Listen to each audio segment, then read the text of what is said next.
Et puis une deuxième chose qui a frappé parmi tous les éléments des derniers jours, c'est ce qui nous vient du Royaume-Uni.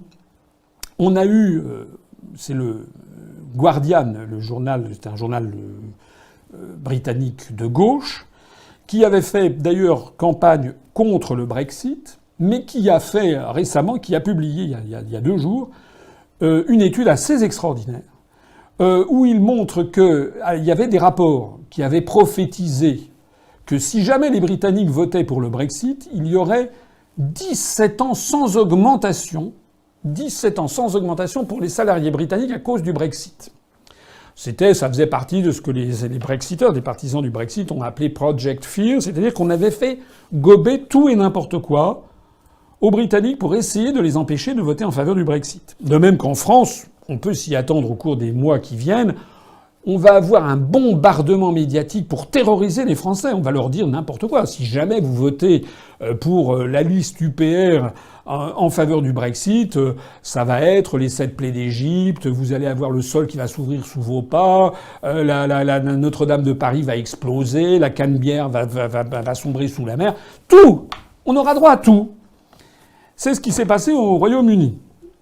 Vous savez que les Britanniques, à 52%, ont quand même voté pour le Brexit. Et voilà-t-il pas donc que le Guardian, journal qui avait milité contre, a fait une enquête auprès de 2000 employeurs qu'il vient de révéler et qui montre que cette enquête révèle une hausse des salaires qui est actuellement en train de se produire au Royaume-Uni.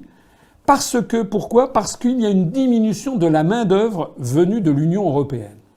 Parce que le Brexit fait peur à un certain nombre d'Européens, enfin d'Allemands, de Polonais, de ci et de ça. Donc du coup, il y a une diminution de l'immigration venue notamment de la zone Schengen et notamment de en Royaume-Uni. Vous savez d'ailleurs que ça, c'est aussi le principe des travailleurs détachés. Donc du coup, les Polonais, les Slovaques, etc. ne viennent plus au Royaume-Uni. Donc du coup, comme par ailleurs l'économie britannique se porte plutôt très très bien, même très bien, le taux de chômage est tombé à 4,5%.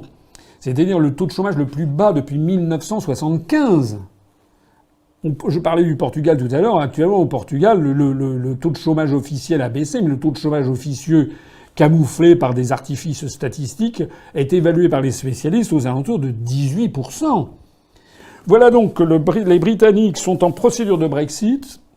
Les gens nous avaient dit, à partir du moment où vous voterez pour le Brexit, ça va être l'effondrement dans les mois, dans les semaines qui suivent. Il y a des gens qui me disent, oui, mais vous avez tort, monsieur Asselineau, pour l'instant, ça ne compte pas parce que le Royaume-Uni n'est pas sorti c'est pas encore le Brexit. Je le sais bien. On est même le seul site politique français à afficher un décompte jour par jour du nombre de jours qui restent jusqu'au Brexit. Donc on est les mieux placés pour le savoir, que c'est le nombre de jours et d'heures qui restent. On est les mieux placés pour savoir que le Royaume-Uni n'est pas encore sorti. Mais il n'en demeure pas moins que dans l'esprit public, dans l'esprit général, dans l'esprit des négociateurs, dans l'esprit des grands investisseurs internationaux, le Royaume-Uni va sortir de l'Union européenne, d'autant plus qu'il y a eu le Royal Assent de la reine Elisabeth II. J'en ai parlé, c'était au début du mois de juillet. C'est-à-dire, c'est devenu sacré puisque la souveraine britannique a posé son sceau. Donc désormais, la loi de sortie de l'Union européenne a été sacralisée par la décision du Royal Assent de Elisabeth Windsor, ci-devant reine du Royaume-Uni, d'Angleterre et d'Irlande du Nord. Donc, nous assistons aujourd'hui au fait que, contrairement à ce qu'avaient annoncé les prophètes de malheur, non seulement le chômage est très bas au Royaume-Uni, non seulement il n'y a pas de déplacement significatif d'activité, ça n'est pas vrai. La presse française s'est fait l'écho il y a une quinzaine de jours ou 3 semaines du fait que la banque HSBC allait transférer quelques dizaines de personnes à son siège je sais plus, à Paris ou aux Pays-Bas. Mais ça, c'est de la plaisanterie. En réalité, les investissements se portent très bien aux États-Unis, notamment les investissements étrangers. On a un chômage qui est au plus bas. Comme en plus de ça, des Européens de l'Est ne veulent plus aller au Royaume-Uni parce qu'ils ont peur du lendemain à cause du Brexit, il y a donc une tension qui s'est fait jour sur le marché de la main-d'œuvre et donc on assiste à une augmentation de salaire des Britanniques. Au passage, on voit d'ailleurs à quel point les questions migratoires qui sont empoisonné en France le débat sur les questions migratoires. On n'a quasiment pas le droit d'en parler, sinon aussitôt on vous qualifie soit de bobo, pro-musulman, soit de facho d'extrême droite. Il est très difficile d'avoir un débat serein. Ce qui est exact en tout cas, c'est que sur ces questions migratoires, les questions migratoires font peser poussent à la baisse les salaires en France comme c'était le cas au Royaume-Uni. Il faut donc en tirer la conclusion que si la France sort de l'Union européenne, on aura très probablement aussi une diminution de la main-d'œuvre venue des autres pays de l'Est, notamment des 530 ou 580 000 travailleurs détachés venus des pays de l'Est. C'est d'ailleurs un problème tellement important que Macron, vous savez, avait voulu lutter contre, d'ailleurs sans aucun effet, puisqu'on reste dans l'Union européenne. Et donc ça veut dire que on aura très probablement, si on sort de l'Union européenne, une diminution drastique des travailleurs détachés. Ça n'existera plus. Il y a donc 580 000 emplois qui vont se créer. Ça veut donc dire qu'on va voir baisser le chômage. Ça veut donc dire également qu'on va pouvoir mieux maîtriser les phénomènes migratoires. Et ça veut donc dire aussi que les employeurs seront obligés, peut-être de revoir à la hausse les salaires. Et si on revoit à la hausse les salaires, selon les phénomènes dont je parlais tout à l'heure, phénomènes keynésiens, totalement contraire aux théories ultralibérales de la Commission dont on voit que ça nous mène au désastre, si on a une augmentation des salaires, de la masse salariale des Français, on verra une relance de l'économie. C'est exactement ce qui est en train de se produire au Royaume-Uni. Voilà. Et puis je terminerai parmi les derniers sujets à évoquer. Je renvoie au très bon article que Vincent Brousseau a publié sur notre site, que j'ai revu avec lui, qui est un article qui nous apprend qu'en Allemagne, le débat bat son plein sur la question de l'euro, sur la question du système dit Target 2, c'est-à-dire des soldes de la balance des paiements courants à l'intérieur des pays de la zone euro, et l'accumulation par l'Allemagne, qui en est bientôt à 1 000 milliards d'euros. Ils doivent être à quelque chose comme 950 milliards d'euros de créances sur les pays du Sud, et tout particulièrement sur l'Italie, où il y a quelques 500 milliards d'euros venus d'Italie qui sont allés se placer en Allemagne. Alors ce qui est tout à fait nouveau, nous, ça fait des années qu'on explique que c'est un des problèmes fondamentaux de l'euro, qui explique que l'euro n'est pas viable à terme. J'ai été le seul candidat pendant l'élection présidentielle en 2017 à évoquer cette question, à évoquer le système des targets parmi tous les autres candidats. Ce qui est nouveau, c'est que ce débat qui était resté en France à l'UPR, il n'y a toujours que nous qui en parlons, mais en Allemagne, c'était plutôt dans des cercles d'économistes, de banquiers centraux, de quelques journaux économiques. Là, ce qui est tout à fait nouveau, c'est que coup sur coup, à quelques semaines d'intervalle, c'est le Conseil économique de la CDU, c'est-à-dire le Wirtschaftsrat. Rat, ça veut dire conseil en allemand. Wirtschaft, ça veut dire économie. Donc le Conseil économique de la CDU, c'est-à-dire la démocratie chrétienne, c'est-à-dire le parti de Angela Merkel, c'est-à-dire le parti au pouvoir à Berlin, c'est-à-dire le parti le plus puissant en nombre d'électeurs d'Allemagne. Ils ont un conseil économique qui regroupe donc des milliers d'entrepreneurs, mais qui a à la tête de ça, c'est des conseillers qui conseillent le gouvernement, enfin qui conseillent le parti dont émane Madame Merkel.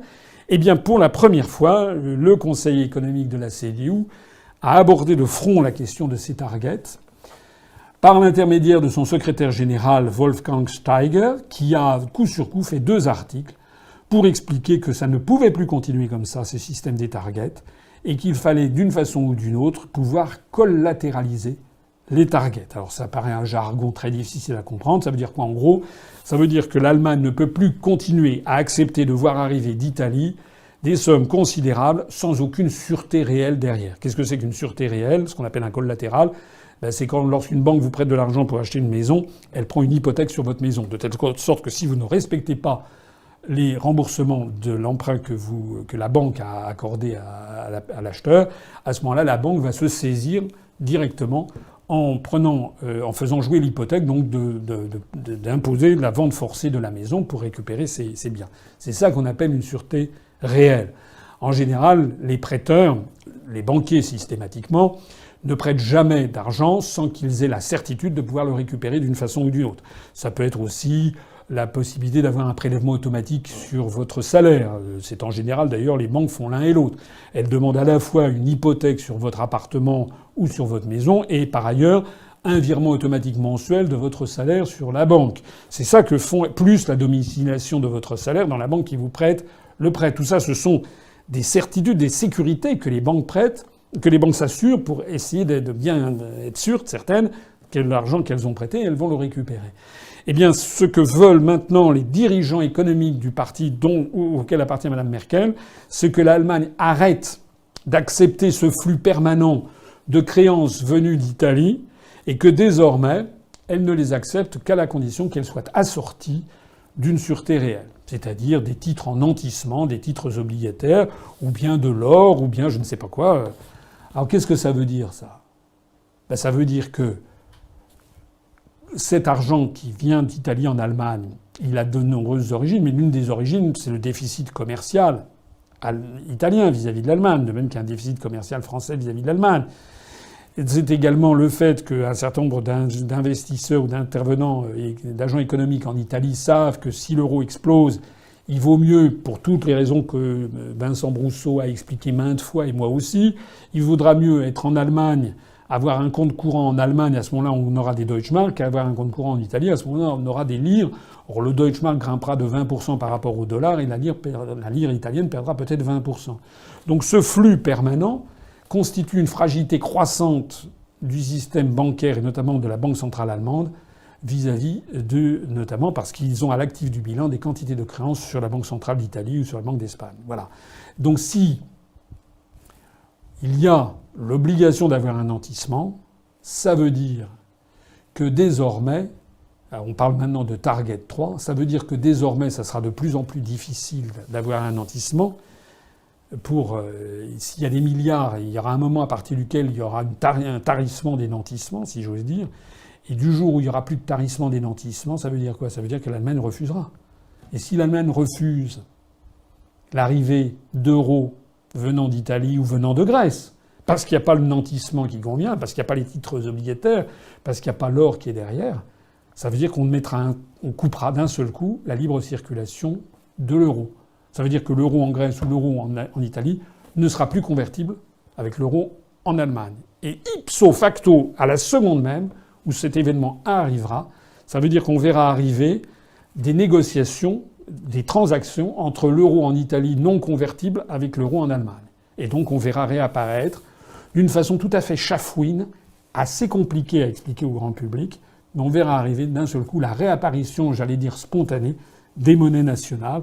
Évidemment, tout ceci mènera il y aura probablement une présentation fallacieuse qui sera faite, mais tout ceci mènera très rapidement à la remise en cause de la monnaie fiduciaire, des billets, puisque si les billets qui circulent sont les mêmes en Allemagne et en Italie, alors que l'euro qui est sur votre compte courant n'est plus en Italie convertible avec l'euro en Allemagne, ça ne pourra plus durer très très très longtemps. Et donc on aura la réapparition subreptice des monnaies nationales, alors que finalement l'Allemagne aura tué l'euro, mais un peu comme Sainte-Nitouche, c'est-à-dire en faisant semblant de vouloir sa survie. Lisez l'article de Vincent, lisez d'ailleurs les articles, parce que c'est un sujet éminemment technique. Le scandale des scandales, c'est qu'il n'y a pas de débat de cette ampleur en France. C'est très très grave. Moi, je lance ici un appel à tous les journalistes dignes de ce nom dans les grands médias.